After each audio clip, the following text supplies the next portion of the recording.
The Kremlin on Sunday managed to halt the advance of the Wagner Group, a private military organization led by Prigozhin, on Moscow and stopped a civil war that would have derailed the Ukraine war and crucially called time on President Vladimir Putin's career. A deal brokered by Belarus President Lukashenko, details of which are now hazy, will likely never be made public, saw Wagner fighters withdraw from the Rostov region and then return to Ukraine, where they have spearheaded Russia's illegal war. Prigozhin, once seen as extremely close to Putin, will reportedly go into exile and not face prosecution for actions his president denounced as treasonous. This comes after Prigozhin, the chief of the private army Wagner, released audio recordings on Telegram accusing Russia's military leadership of killing his forces and ordered his troops to march towards Moscow to seek revenge. Prigozhin also rejected President Vladimir Putin's core justification for invading Ukraine. However, he later stated in an audio message that the fighters would be returning to their base due to the potential risks of violence and loss of life. So let's really break down the details of what really happened over the weekend. Why did Russia face a backlash? The leader of the mercenary army, Prigozhin, declared that he would take down the Kremlin's defense leadership.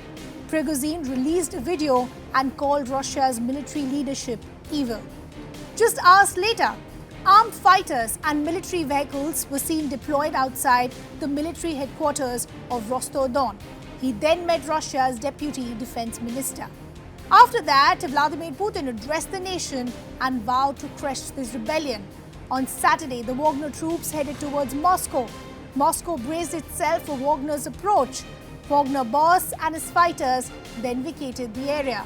They turned back as Prigozhin accepted a proposal to halt everything. Prigozhin will now live in Belarus and no charges will be brought against him. Let's also now bring in our colleague Sanjay Suri, who's standing by. Sanjay, very dramatic turn of events over the last 24 to 40 hours. Help us understand what is the ground situation, what are you picking up? Has the so-called rebellion now finally seen a halt? Well, certainly it has halted, it has been halted, it has evaporated quite abruptly, and the first question will be about the personal safety of Prigozhin. Clearly, Putin will not want to have a potential challenger who has challenged him before and potentially could again hanging out on the sidelines and as a ever-present threat, and the style of the Russian leadership of Kremlin and of the KGB's legacy, the FSB, is not to be forgiving. In fact, Russian TV has just very recently been playing a clip of an old interview with Putin in which he says that the one thing he never forgives is treachery. But whatever the personal fate of Prigozhin, the consequences are huge. The cracks in the leadership are great, and also within the military, and let's not forget, the Wagner Group has been the most effective, in fact you would say the only effective fighting unit of the Russian military so far, and that is now good as gone. If the Wagner membership now is absorbed into the Russian military, there would be a question, will they form separate units as ex-Wagner groups? That will be unlikely. They will not be trusted without their leader. Will they be mixed with other units? Again, the individuals will be suspect. This is going to be a tricky force. But therefore, the question is how these people will be treated, where they will be absorbed, True. and how effective that absorption might be. Without doubt, Russia has lost its only effective fighting unit, the only one that has succeeded so far. And Sanjay, that's exactly what I want to understand. What happens from here on? What happens to the Wagner Group soldiers? I mean, they were very crucial as far as the capture of Bakhmut and other areas were concerned. What happens to Prigozhin himself? Well, the question about Prigozhin is a difficult one. We were told that he is being taken to Belarus, but none of these statements is necessarily final, necessarily true. All we know is that he has gone abruptly silent. There's not a word from him. And therefore, questions have arisen about his personal safety and his future. If there was a deal, we don't know what went into the deal, whether it was threats or inducements or a mix of the two. We don't know exactly what that has led to, but we do know that Shoigu has been shown on Russian television visiting the front lines and seeming to be in charge. That was the principal demand of Prigozhin, and whenever Shoigu did visit the front lines, it's not necessarily in the last day or two, the fact is that it is being shown now clearly a political signal from the Kremlin that Prigozhin's move has failed and that his demand has been denied and snubbed. So where do we go from there? Shoigu seems to be in place, Prigozhin certainly nowhere to be seen. Yeah. And this is now a situation where you have the Russian military with a question mark whether the Prigozhin troops, the Wagner members, will be absorbed. True. If and when and how the Russian military will now proceed. Its record has been dismal, constant failure, constant retreat from Kiev, from Kharkiv, from Kherson, and that is the stretched and overstretched force that is now on its own without its most effective spearhead. Absolutely. Sanjay, we'll have to leave that conversation there. Appreciate you helping us with all those details. Let's also now bring in our guest. We have Ruslan Botek, Director of Ukrainian Institute of Politics. Ruslan, always a pleasure speaking to you. Thank you so much for taking our time and joining us this afternoon. First, I want to understand, how did you see what all has happened over the last 48 hours, this rebellion against Putin? I think it was rebellion against the political system which is under the Putin, because there is a big fight between the towers of Kremlin inside of Russian political system and the people who were behind the Prigozhin. But Prigozhin is only a public figure, is only like a muppet in this situation. These people was trying to move the Shoigu tower from this political Russian system. It was an attempt to restart, reboard Russian political system, making a crisis even the dangerous personally for Putin also.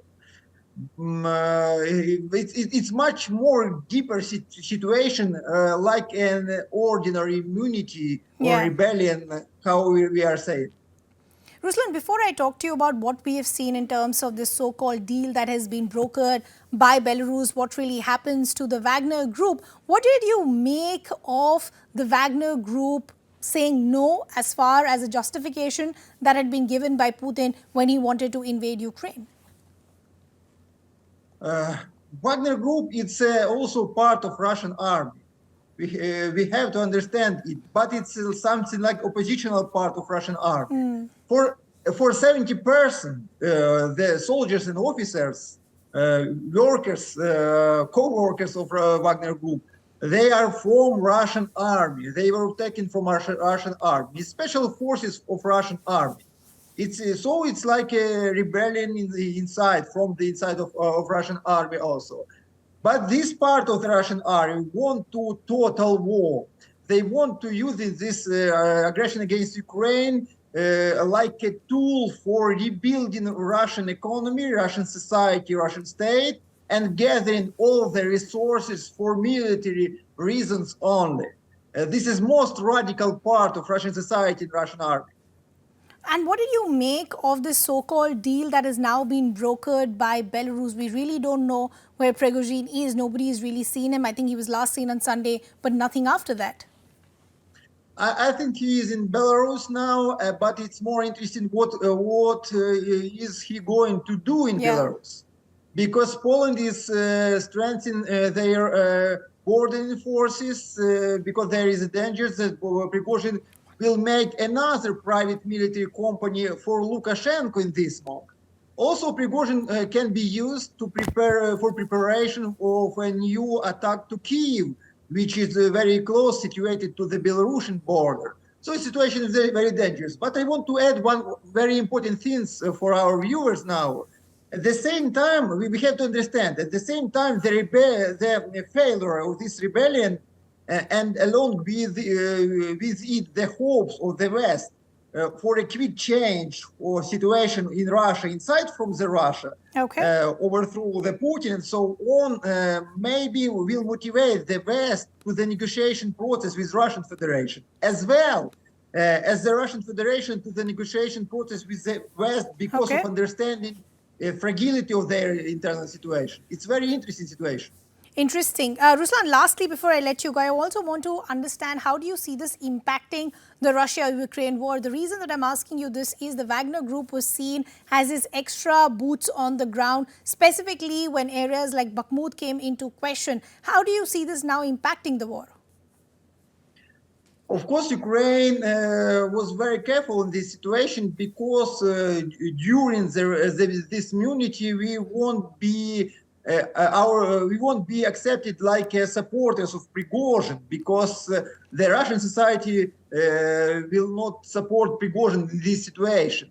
But I think nowadays the failure of this rebellion returns the development of the events and the situation in the war to the previous phase, the continuation of hostilities and continuation of Ukrainian offensive or counteroffensive operation.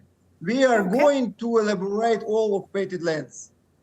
Okay, Ruslan, we'll have to leave that conversation there. Appreciate you joining us every single time we have a conversation. Let's take a look at some other reactions and reports as well. Scenes of calm on the streets of Moscow on Sunday, where just a day earlier the government threw up military checkpoints amid reports that an armed column of mutinous Russian mercenaries were barreling north toward the capital. A tumultuous 2 days saw Yevgeny Prigozhin, the leader of the Wagner private militia, seize the southern Russian city of Rostov-on-Don and challenge the authority of President Vladimir Putin. But a short while later, a deal was brokered that saw the mercenaries stand down, with Prigozhin to leave Russia for neighboring Belarus. The unrest whipsawed Moscow residents. A man who gave his name as Andrei told Reuters, quote, "It was really uneasy yesterday. But look, it's Sunday, people are walking in the streets, it's all good. Let's hope it's all going to be peaceful in the city, in the country, and in the world too. Let's hope it will all be peacefully resolved." But in Rostov-on-Don, where Wagner tank treads scored the city's pavement, locals were still shaken. A resident who gave his name as Dmitry said simply, "There are very serious problems in the country and they need to be solved. People who can no longer tolerate it, they resort to such radical methods as Prigozhin." Prigozhin and his Wagner fighters were once hailed by Russian media as heroes of the invasion of Ukraine. But Prigozhin has been fiercely criticizing Russia's military leadership for months. On Friday, he claimed his forces were attacked by the regular army, prompting his apparent mutiny. The short-lived upheaval has raised questions over Putin's hold on power. It's the most dramatic military political confrontation in Russia in the last 30 years, since the time of the collapse of the Soviet Union in the early 1990s. Brian Taylor is a professor at Syracuse University. I think Putin emerges from this significantly weakened. I think if you're a member of the Russian elite, or in fact a member of the Russian population, you're going to look at this and think, wow, a private army just drove on Moscow for most of the day. No one stopped them, and they're allowed to leave, and no real consequences after the president went on TV and called what they were doing treason and made comparisons to 1917. U.S. Secretary of State Anthony Blinken on Sunday said the Wagner mutiny showed cracks in the Russian president's hold on power, telling ABC News, quote, "I don't think we've seen the final act." And there's also the question about how this might impact Russian operations in Ukraine, just as Kiev is in the midst of a counteroffensive.